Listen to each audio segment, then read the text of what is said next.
Is it deja vu? Canadian wildfires are burning thousands of miles away, but the effects are starting to be felt here in central Illinois. Air quality is getting worse from the smoke, and some people might want to be careful over the next few days. WCIA3's Will Simmons is live in Champaign. Will, you just can't forget what it was like here a year ago in the sky. Are we going to get a repeat of that? Well, Jennifer, I know you remember last year that smoke was palpable. I mean, you could feel it every time you took a breath. Now, last year at this time, we had 2 periods in June where the smoke reached ground level and the air quality reached unhealthy levels. This year is not as bad.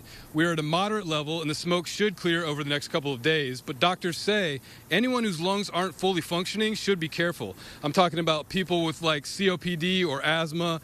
One pulmonologist says those people may experience trouble breathing or flared lungs. He says the best way to avoid discomfort is to stay inside. Closing windows, closing doors, as much as we like get fresh air in, when that's that bad, you don't want to get that extra fresh air in. Also using things like HEPA filters, purifiers, these sorts of things make a big difference.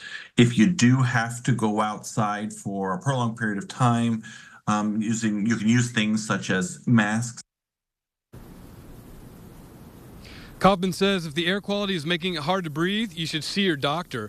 And doctors say if you're sensitive to particle pollution, then you should take it easier outside and limit your outdoor activities. For now, live in Champaign, Will Simmons, WCIA3, your local news leader. All right, Will, thanks for the advice.